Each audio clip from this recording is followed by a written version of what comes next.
Good morning students. I hope you are all doing good. Let us see what we are going to discuss in today's class. Good morning students. Actually now we are in interhalogen compounds, but some students have asked the doubt from previous classes. This is the equation. Just observe the paragraph here.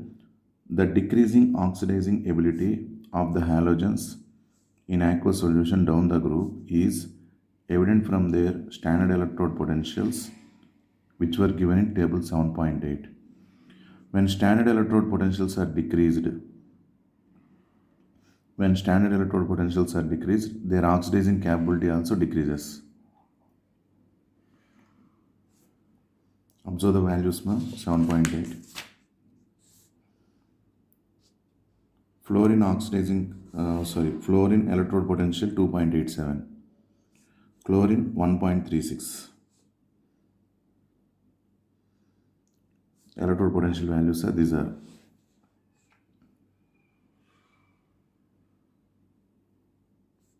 Fluorine 2.87, chlorine 1.36, bromine 1.09, iodine 0.54. When electrode potential values are decreased,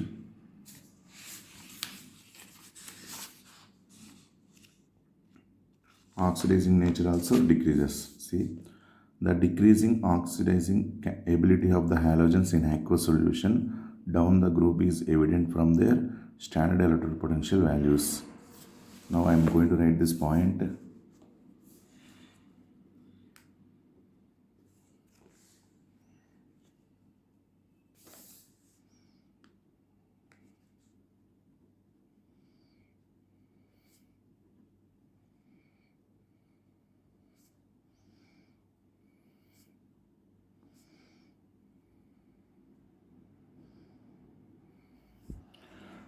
When electrode potential values are decreased,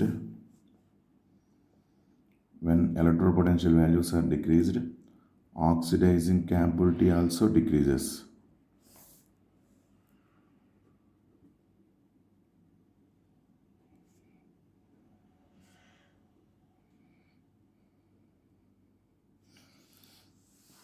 Regarding this electrode potential values, more clarity you will get in electrochemistry, which is in your term 2 syllabus. At that time I will give more clarity about electrode potential values. What about that electrode potential?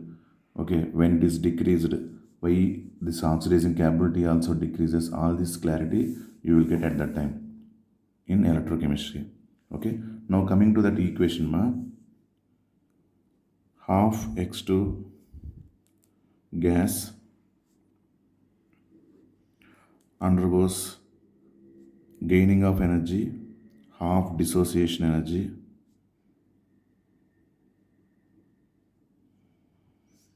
to form X gas. This X gas loses. This is electron gain enthalpy to form X minus gas. When this X minus is dissolved in water, some amount of energy is released, that is called hydration energy, X minus aqueous. Like this they give one information. This is like one equation they gave. See, this is half mole of X2. Half mole of X2.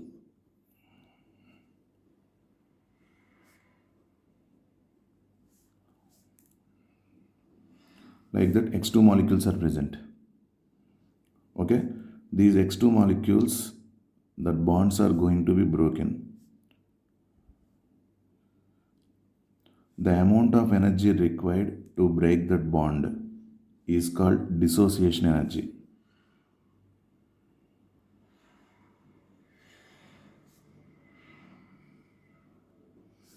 Like that 1 mole we have. Okay, the amount of energy required to break these bonds for 1 mole is called dissociation energy. The amount of energy required to break this bonds for 1 mole of molecules is called dissociation energy. But we have half mole only, na? That's why we are taking here dissociation energy by 2. That is only half delta dissociation H minus. This is nothing but change in enthalpy. Change in enthalpy, that is dissociation enthalpy. Dissociation energy is also called dissociation enthalpy divided by 2. That is represented as half delta dissociation H minus. This is actually standard state. When a substance is present in its suppose, let us consider chlorine. Chlorine is a gas at room temperature. That is called standard state of chlorine. H2O is a liquid at room temperature. That is called standard state. When an element is present in its standard state, we will show like that representation. That is not minus or any other thing. It is representing standard state only.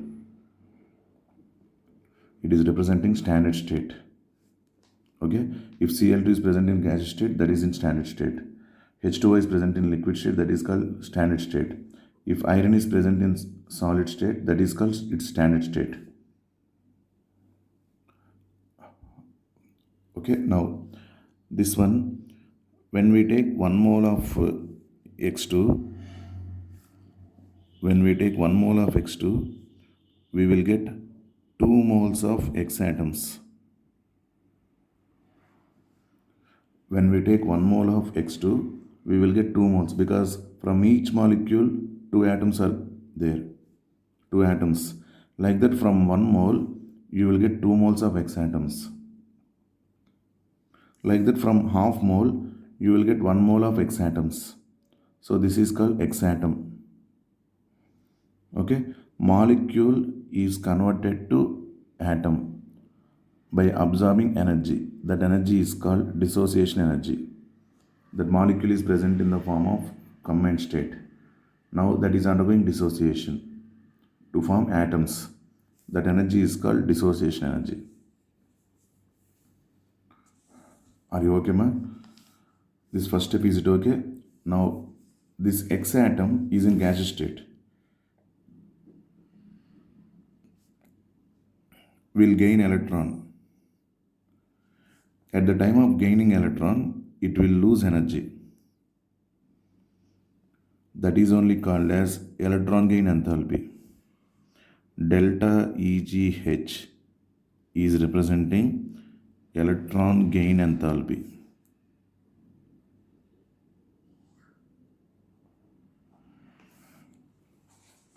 Delta EGH minus is called electron gain enthalpy.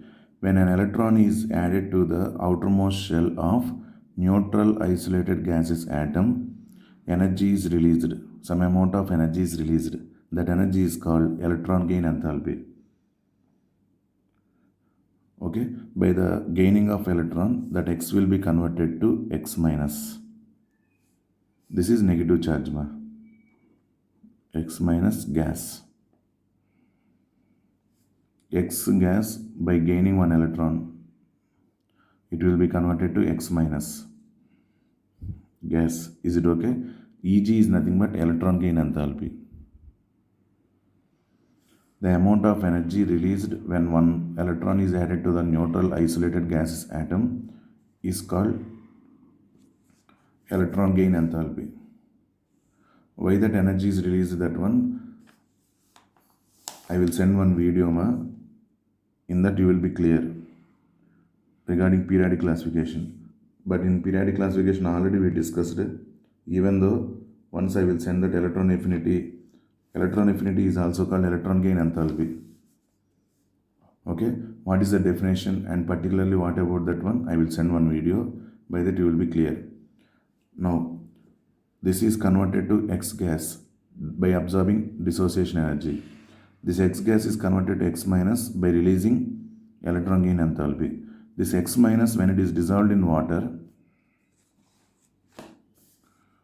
that X minus, when it is dissolved in water, it will be surrounded by water molecules.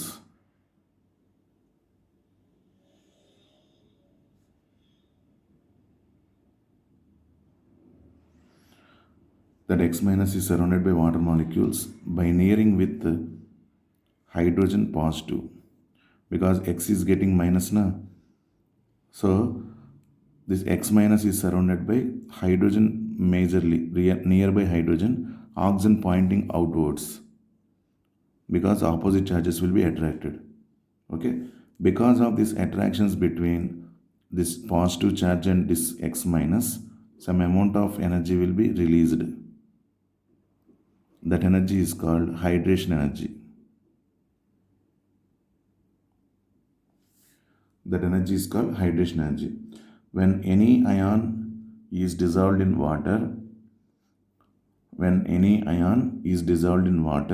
it will be surrounded by water molecules. When any new attraction is formed between X minus and water molecules, we got here attraction.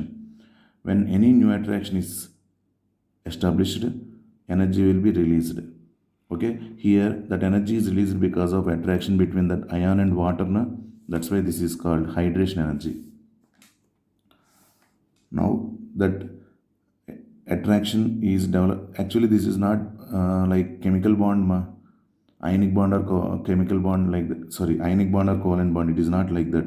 It is intermolecular attraction only. Opposite charges. This X minus is going to attract these positive charges by pointing oxygen outwards.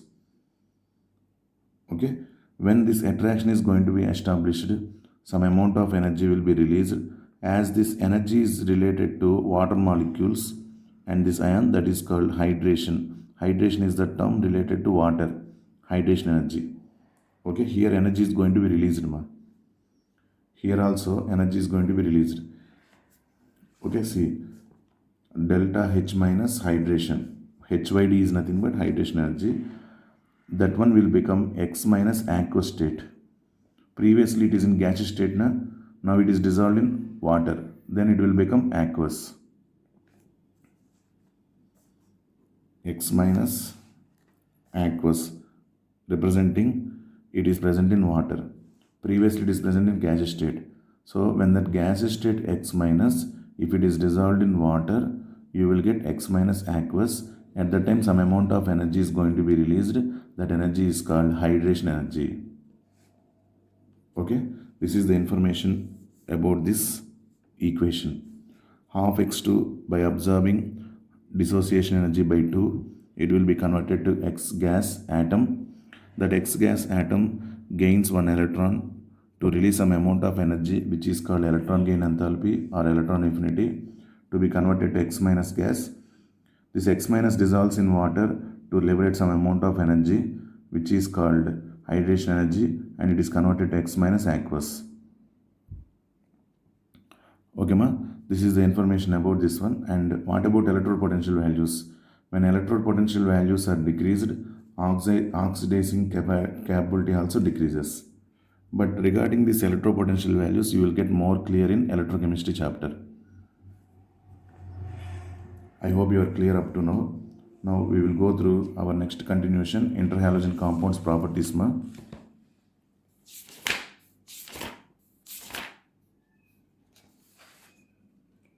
Not properties, preparations we have to see first. In previous class, just we have started with interhalogen compounds. Okay, and we have completed the introduction part. Now let us see what about the preparations. The interhalogen compounds can be prepared by the direct combination or by the action of halogen on lower interhalogen compounds. Suppose if I want to prepare IF7, I want to send fluorine gas onto iodine.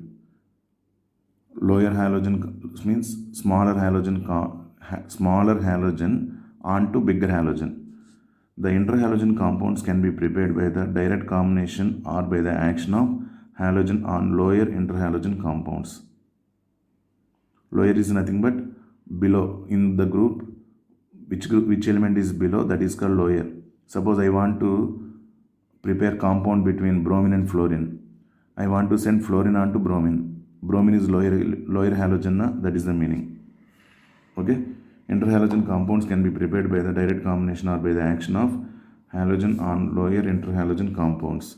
The product formed depends upon some specific conditions. For example, Cl2 plus F2 at 437 Kelvin, you will get 2ClF. Cl2 plus 3F2 excess. Here less amount of fluorine is supplied. According to that, the compound is formed. Here more amount of fluorine is supplied at 573 Kelvin, elevated temperature, high temperature. You will get 2ClF3. Iodine and chlorine equimolar if you supply, you will get ICl only. Iodine and chlorine excess if you supply, ICl3 you will get. Bromine and fluorine combine to form BrF3. If bromine is provided with excess amount of fluorine, you will get BrF5. Okay ma, see.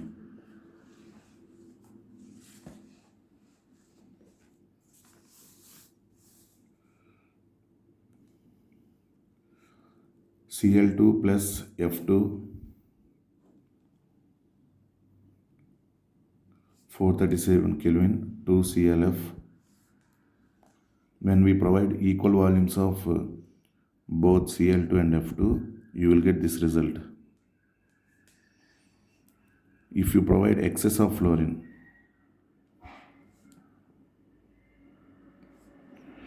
at 573 Kelvin, you will get 2ClF3.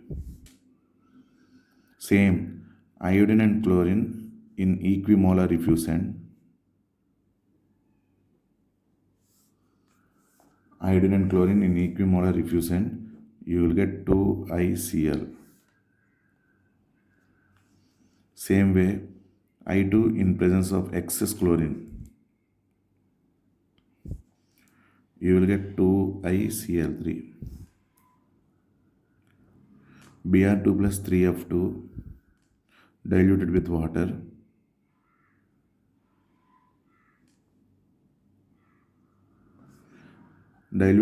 because exothermic reaction might be, to decrease the effect, diluted with water to form 2BrF3.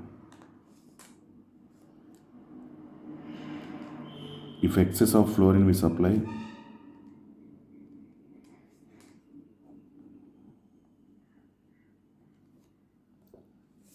BrF5 is also formed.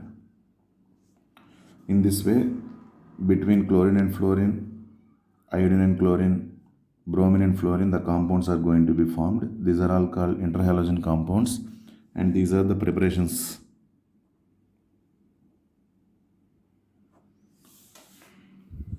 of interhalogen compounds. Okay ma, next properties.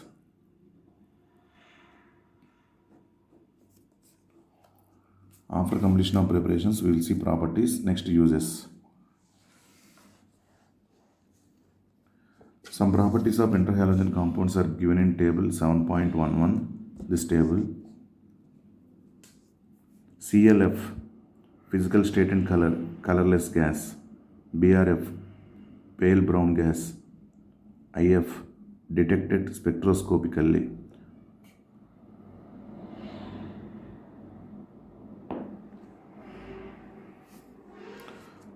Observe, they mentioned IFA. On superscript of fluorine, they mentioned A. That small a is nothing but very unstable.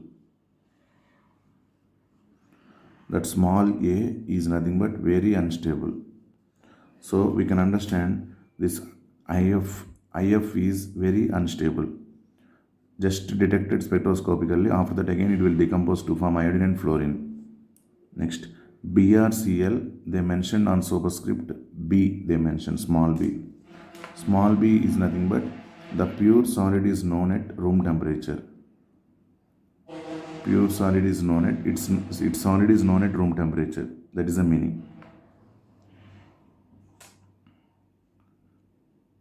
Physical state and color, normal gas only ma. Next, ICl, ruby red solid, alpha form. It has allotropic forms. Brown red solid, beta form. black solid. IBr is in the form of black solid. Okay, next. ClF3, colorless gas, bent T-shaped. BrF3, yellow green liquid, bent T-shaped. IF3, yellow powder. These colors no need to remember. No one is going to ask the colors, but shapes are important. In exam, no one is going to ask colors, but shapes are important. Bent shaped. IF3, yellow powder, bent T-shaped. ICl3, C they give. In superscript, C they give. C meaning dimerages as Cl bridged dimer, I2Cl6. C means dimerages as Cl bridged dimer.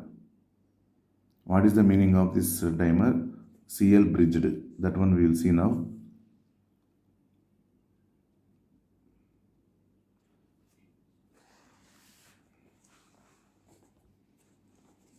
ICl3.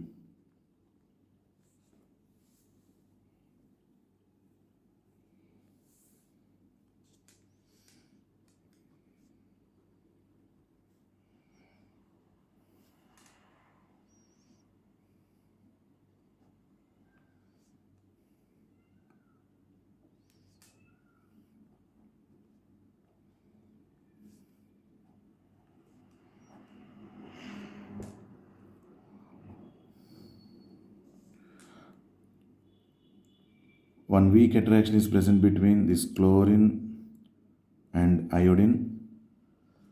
One weak attraction is present between this iodine and chlorine. See, this chlorine belongs to first molecule. It will form weak attraction with iodine in next molecule. In first molecule, one chlorine is forming weak attraction with iodine in first molecule. This is in second molecule. It forms weak attraction with first molecule iodine. This is one molecule ICl3.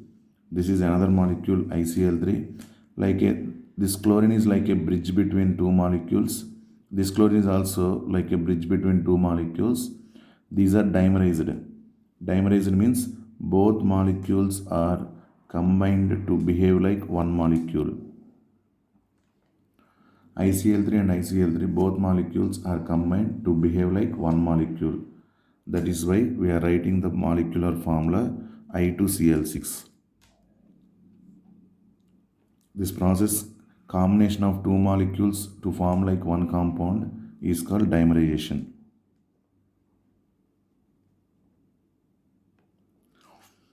Like that, if many molecules are combined to form like one molecule, that is called polymerization.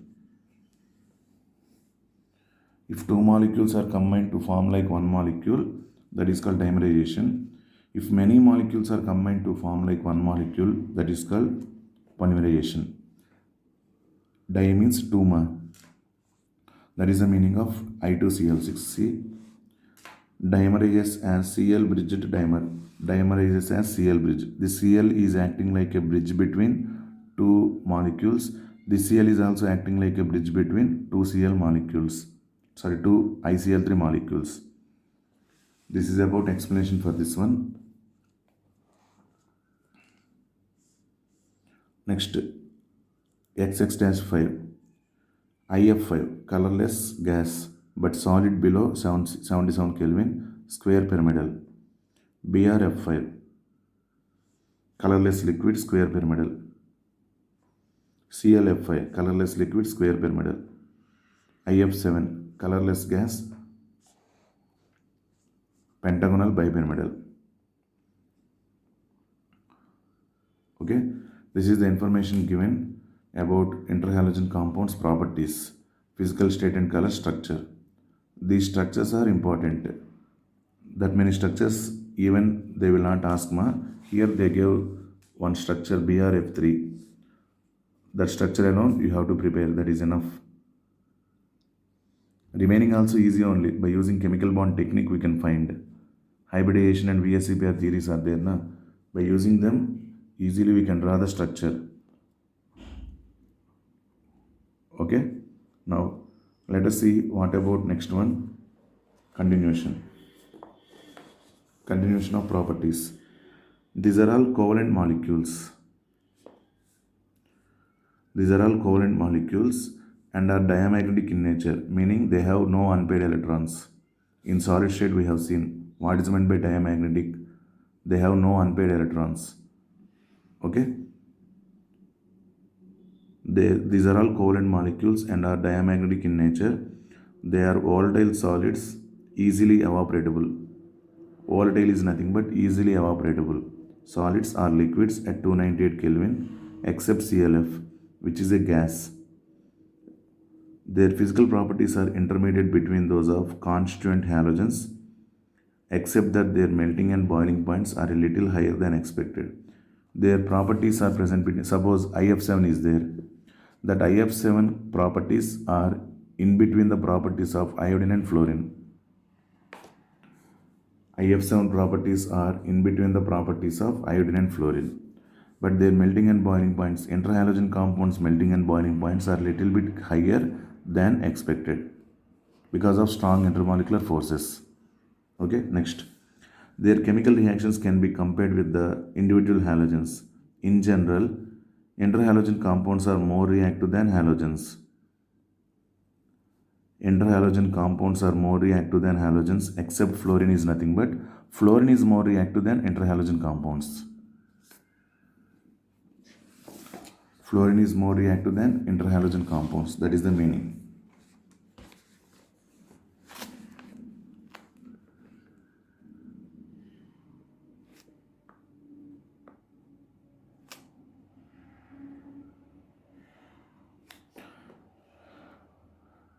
Interhalogen compounds are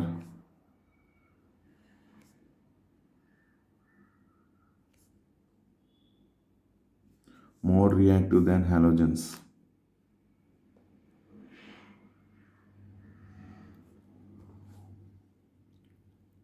Interhalogen compounds are more reactive than halogens, except fluorine is nothing but F2 is more reactive.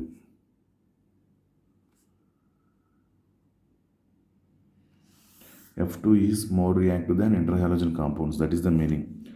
The reason behind this, why interhalogen compounds are more reactive than halogens, this is important. That question is important.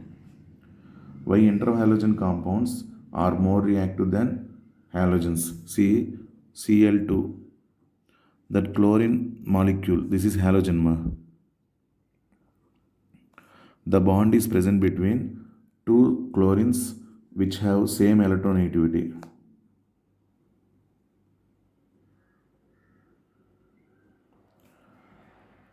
When electronegativity difference is not there, the bond cannot be cleaved easily because both chlorines are pulling the bond with the same strength. Means that bond is present between chlorines with same strength, it is strong bond. When a bond is present between same atoms with same electronegativity, that means H2 molecule, Cl2, F2. Actually F2 is exception because of electron lone pair of electrons repulsions, that is getting weak bond dissociation enthalpy. But here from chlorine onwards, let us see, between chlorine and chlorine the halogen, both halogens contain same electronegativity because both are same chlorines only na. Okay, if the bond is present between atoms with same electronegativity, the bond is little bit strong.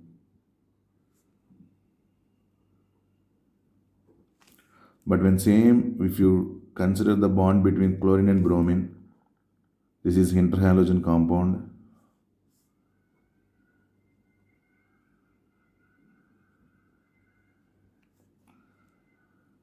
Definitely electronegative difference is there.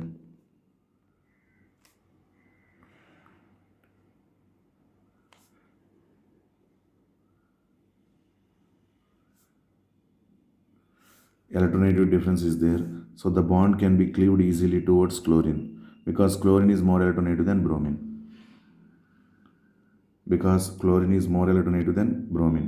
So that's why when the bond is cleaved easily, they will undergo reaction easily.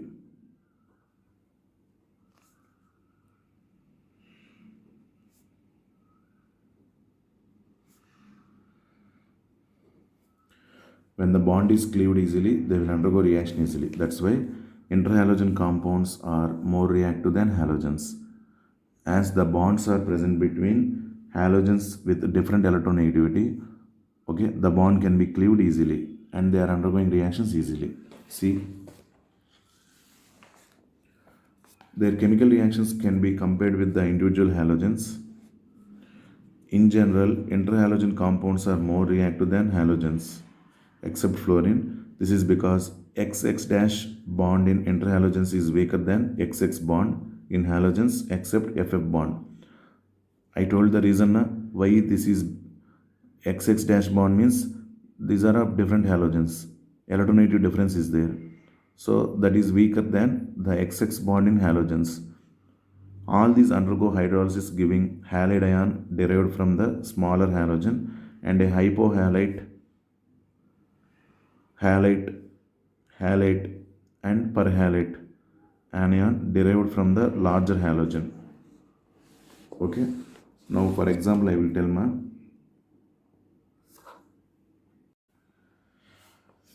Let us consider the halogen undergoes interhalogen compound undergoes hydrolysis in a way that ClBr undergoes hydrolysis. Okay, ma? ClBr undergoes hydrolysis to form halide ion from smaller halogen. That means out of chlorine and bromine, Cl is smaller. This is formed as HCl plus HOBr. Smaller halogen is combined with H plus to form HCl. Bigger one is combined with OH minus to form HOBr. Because out of Cl and Br, which is more electronegative, chlorine. So chlorine will get negative charge, Br will get positive. Hydrogen will provide, water will provide H plus and OH minus ions. So automatically Cl minus will be combined with H plus and Br plus is combined with OH minus to form HCl and HOBr. Okay, like this one general equation they give XX dash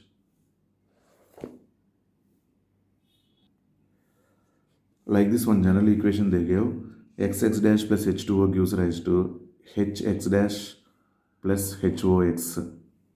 Okay ma? This is the thing. Their molecular structures are very interesting, which can be explained on the basis of VSEPR theory. In chemical bond, we have seen with the help of hybridization and VSEPR theory, okay, we have seen the structures. Easily we can draw by knowing the model. The XX3 compounds have the bent T shape, XX5 compounds square pyramidal, and IF7 has pentagonal bipyramidal structures. Is it okay, ma? Now, what about this BRF3? I will explain. Just I will show the shape of this BRF3. This is BRF3, ma.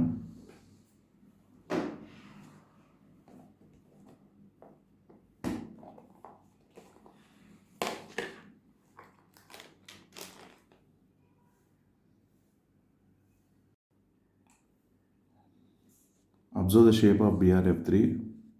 This one. This is the shape.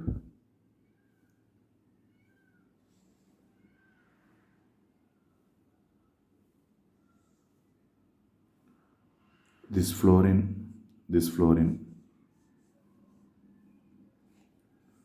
These white, I have shown this white ma. These are lone pairs. These are all present in the plane. Let us think that this is the plane. This is one fluorine, two lone pairs are present in the plane. This is another fluorine which is above the plane, like this, above the plane. And this is another fluorine below the plane. This fluorine, this is chlorine, bromine, this is bromine, two lone pairs, all are present in the plane.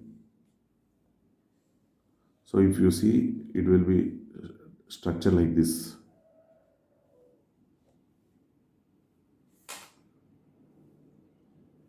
Two lone pairs are present in the plane. One bond pair is present in the plane. This is above the plane and this is below the plane, which is called T shape. Slightly these lone pairs will push the bond pairs. That's why it is slightly bent. This is called bent T shape.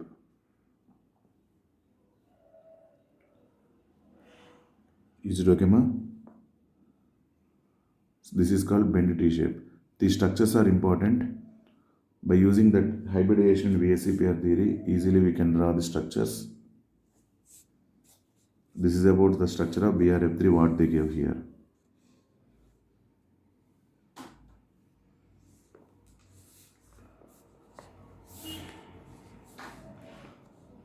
Is it okay, ma? Next thing, uses of these interhalogen compounds. By this we completed properties.